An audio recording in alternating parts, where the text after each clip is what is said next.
Marketing Mindbender. Hi, my name is Shawn. Welcome to Make More Mind Bites. Today we have a mind-blowing guest. He is amazing with marketing and sales. He helps people 10x their businesses, get their marketing material into a certain way so that people will turn their heads. He's creative, he's amazing. He is the marketing mindbender, Stacy Richter. Thanks, Fong. It's great to be here. Nice to see you. Welcome to you, and thank you for being here because I know you have a lot of stuff to share. Your wisdom in sales and marketing is amazing, and of course, effective communication as well. Absolutely. Looking forward to it. Yeah. So, tell me, what about marketing sales that gets you excited in the morning? Well, Fong, the first thing about marketing sales that gets me super excited to get up during the day is it penetrates every part of our lives every day for as long as we live. When you think about marketing and sales in general, it's all about the communication. And there's not a single moment in our lives, sleeping or awake, that we go through where that doesn't impact our lives. We're either receiving messages, marketing and sales messages or communication messages, or we're delivering them one way or another. So that's super exciting. So I know that every day I get up and I'm thinking about marketing and sales, that I can potentially have an impact on hundreds of thousands of lives every day. The second part is, the thing that's so exciting about marketing and sales is that it's between two or more people. Marketing and sales doesn't happen one way. Yep. It's a two-way channel. And that's what's really exciting is because it's between people and not things, this is how our world gets interconnected. And when we talk about communication within marketing and sales, it's always between people, for people, and by people. It's super exciting. Yep. Now, I know you're involved with a lot of stuff when it comes to sales and marketing. What are you currently working on that you are absolutely passionate about? Like a certain project or a certain little thing that you can actually disclose to everybody, something that just absolutely passionate about?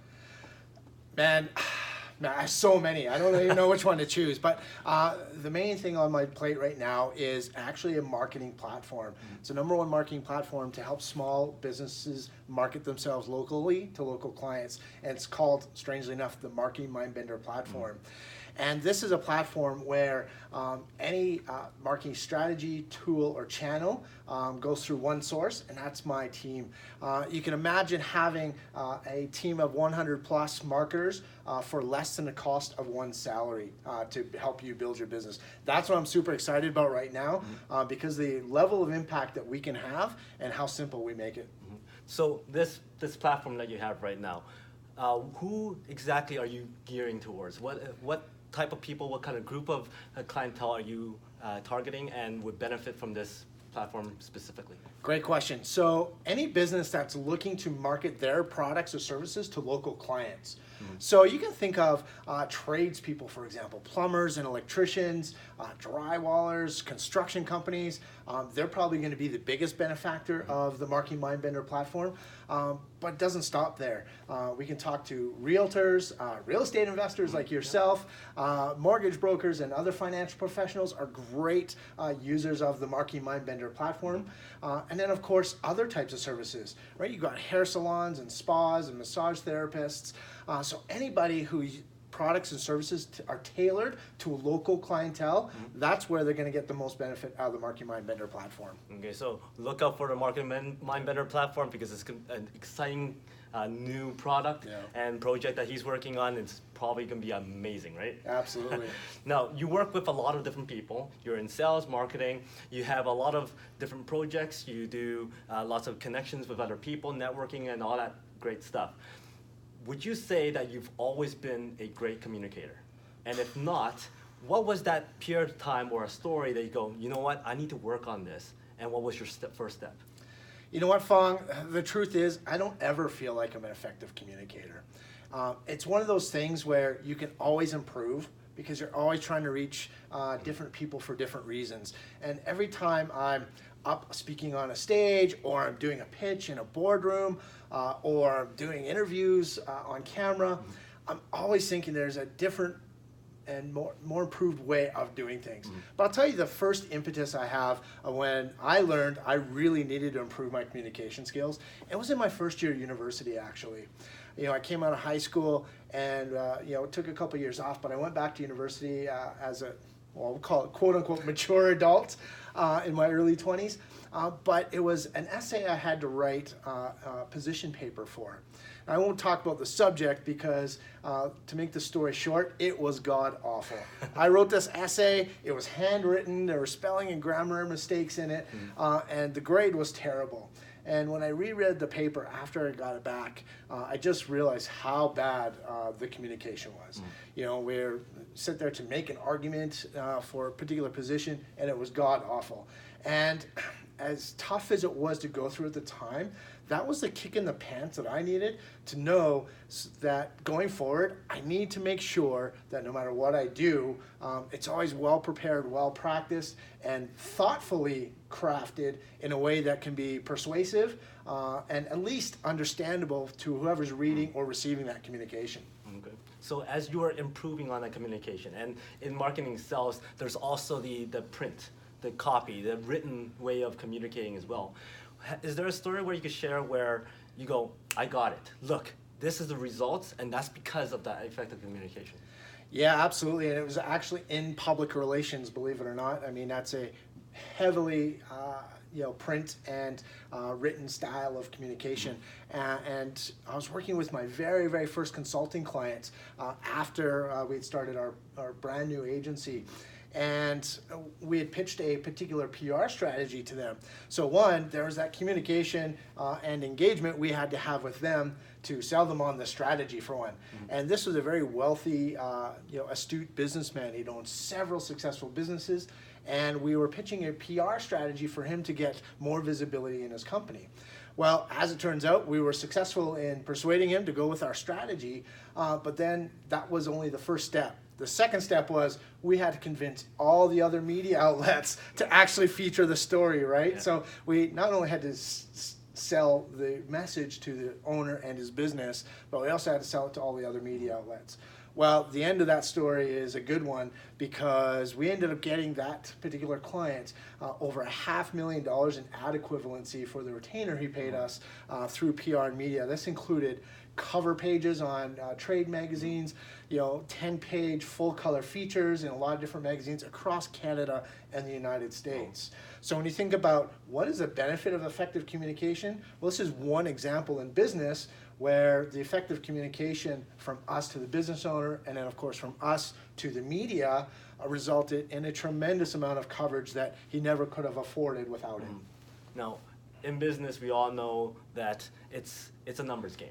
Eventually, after all the rejections or all the difficult people, there's going to be that one successful client, and that keeps on building up, and you build your business that way.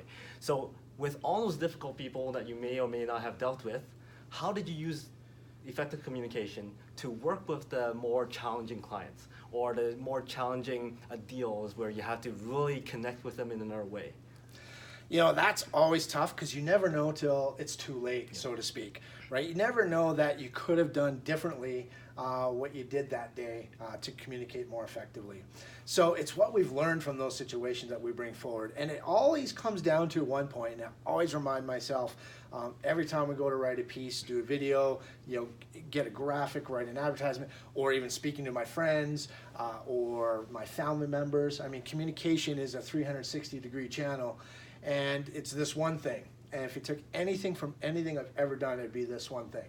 It's what part of whose mind do you want to occupy, and then what do you want them to do when you're there? Mm-hmm. So, so important, I want to say that again, is what part of whose mind do you want to occupy, and what do you want them to do when you get there? Mm-hmm. And if you can figure that part out, the numbers game starts to play a little bit more in your favor. The tough deals and the tough clients, the tough negotiations become just a little easier. And then the easier deals come a little faster.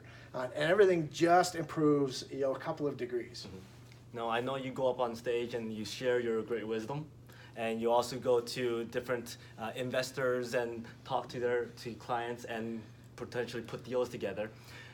What is one technique or one little secret that you do to get you revved up and ready to go on stage or get your mind in that comfort zone to go and do what you need to do best?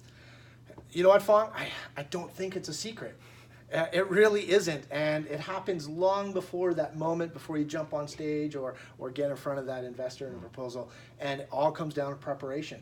Right, recently I had a chance to pitch my fintech company in front of a room of 150 very astute, wealthy executives, and I had 3 minutes.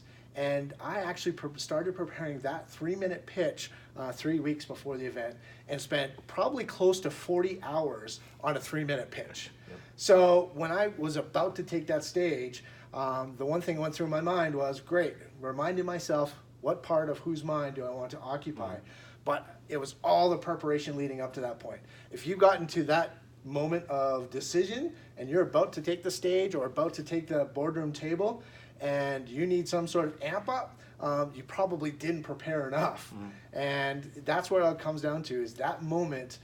It's 3-4 weeks, however long you need to prepare leading up to that moment. That's the secret. And that's not a secret. Okay, so you've talked about how effective communication affects sales and marketing and business. If somebody goes, I don't need effective communication, I don't need to work with it because the type of job I'm at is just I sit there, do my stuff, and nobody really talks to me. What do you say to these people? Do they still need to work on effective communication in some sort of form? Yeah, that's a rhetorical question. The short answer is yes. Of course, everybody needs to figure out how they're communicating. It's just when somebody has a statement like that or a mindset about communication that way, it's just because they haven't looked at it from a different perspective. Because at the end of the day, we're always trying to persuade somebody else of something. And the moment you need somebody else's outside influence, you need to communicate. So it might be at your job. You may need to convince your supervisor or your manager to approve a budget. You may only need them to approve your vacation. You need to figure out how to communicate effectively. And that's all sales and marketing. And it goes outside of the workplace as well. You might be communicating with your spouse. You may be communicating with your children. I mean, children are the best negotiators I've ever seen because they never take no for an answer and they never get emotionally tied to the outcome. And you know exactly where they sit every single time on every single issue. They're brilliant communicators. Unfortunately, we outlearned that. So to anybody who's watching this, have you ever thought, I don't need to know how to be an effective communicator? Just take a look at it from another perspective. Anytime you want somebody to do something you want for their reasons, you need to learn how to effectively communicate that. Okay, so this is kind of a repeat question. If there was only one thing out of this whole effective communication interview that you want people to take away from, what's that one thing? That one thing is, the tail end of what we just discussed, is anytime you want somebody to, let me back that up. Effective communication is when you can persuade somebody else to do something that you want for their reason. At the end of all of this, the communication is between people, and it goes much, much bigger than that. Animals communicate to each other. We communicate with animals, and it's all about what are the signals we're giving, and then what are the signals that are being received. If it's the same, we've communicated effectively. So after all said and done, communication is a pathway to a relationship, and because we're talking between people, man, there's nothing more exciting than that. Now, that's one thing that you want people to take away from this. What is one thing that you aim for people to take away after sitting down with you? Either it's a business meeting or a sales meeting or a marketing meeting. What's that one thing you want them to walk out of the room thinking right after they finish talking to you? There's only one objective I have in any interaction that I entertain, and it's that was worth my time. Right? I don't always persuade everybody to do everything that I want for their own reasons. But if we can leave the room together and have a mutually beneficial discussion, and we can both leave the room saying, that was worth my time, that's the only objective we have. Everything else we can't control. We can only control our activity and our attitude. We can't control the results. So if we can go into a situation and say, listen, the only outcome here is that we both feel this was a good use of our time, that's all we can hope for. Good. Now, that's the formal portion of this interview. I'm going to give you 5 quick questions, and these questions is for the audience to get to know you a little bit more, have some fun, and as entrepreneurs, we need to be able to think fast on the feet, right? True. Okay, so these are questions that, really doesn't have to do with anything, but it's just to have a few chuckles. Sounds good. if you were part of the Olympics, Okay. which event would you run? Oh my God. If I was part of the Olympics, which event would I run? Summer or Winter Olympics? Doesn't matter. Doesn't matter. I would do the ski jump. Awesome. For no other reason that it scares the crap out of me. So it's a good challenge. It is a very good challenge, and if you can get up and do something that scares you a little bit every single day, you'll be a much different person a year from now. Okay. If you had a choice to spend one day with anybody you want, dead or alive, somebody inspiring or not inspiring, whatever, who would that person be? That would definitely be Seth Godin, who's still alive today. He's very famous marketer, book writer. I would love to spend a day with that guy just to learn a little bit of how he thinks. Yeah. I think he's only scratching the surface with the books that he writes, and I get some insight, but to spend a day with Seth Godin and talk about human behavior and the condition and how we can use marketing to help people, that would be a dream come true. Okay, so you wake up tomorrow morning and the door rings or the bell rings and Seth Godin's right there. Where do you take him to? How do you spend that day with him? Oh, we're going for breakfast at one of my favorite restaurants here in Calgary called the Blue Star Diner. They've got the best Eggs Benedict in the city, and I think that there's no other better way to kick off a day with Seth Godin. Okay. Now, what if you had a chance to pick whatever food you can eat that could be healthy and keep you lively for the rest of your life? However, that's the only food you can eat for the rest of your life. The only food I could eat, Yep. no consequences, No consequences. no health conditions, Nope. hands down tiramisu. For breakfast, lunch, Lunch, snack, dinner, yeah. every single the 365 days. 365, Wow. 24/7, tiramisu is my game. Okay, there we go. Now finally, we're gonna play What is Success Like? Okay. And our viewers know that What is Success Like is the game we play. I ask him what that is. Right. He'll pick a random card out of his deck, and then he'll tell us how success is like that item. Okay. All right. Let's do it. So, what is success like? Okay. Success is like a satellite dish. And this is so appropriate for this conversation when you think about what a satellite dish does. It sends messages and it receives messages. But more importantly, it can broadcast to a wide range of area and it can be so pinpoint focused. Success is like a satellite dish because you can spread and broadcast your message, you can have 0-point focus, and that's exactly how we approach success. We can start very wide and then start to narrow down where we want to spend our day and our time in our life. That's why success is like a satellite dish. Awesome. That's also very similar to what marketing and sales like too, right? Exactly. You cast a wide net or you go very laser focused. Right. Very good. So if people want to get in touch with you with regards to sales, marketing, coaching, speaking, whatever, and also the platform that you're working on, That's right. what's the best way for them to get to you? First place to reach me is at my personal website, stacyrichter.com. That's STACYRICHTER.com. Stacy Richter, like the Richter scale. That's the best place to reach me. Or follow me on Instagram. It's Stacy_Richter. Same way I spell my website. Awesome. Well, thank you very much for your time. That was Thanks, very Fawn. fun. Remember, today is the day where you can unlock your potential. We'll talk to you next time.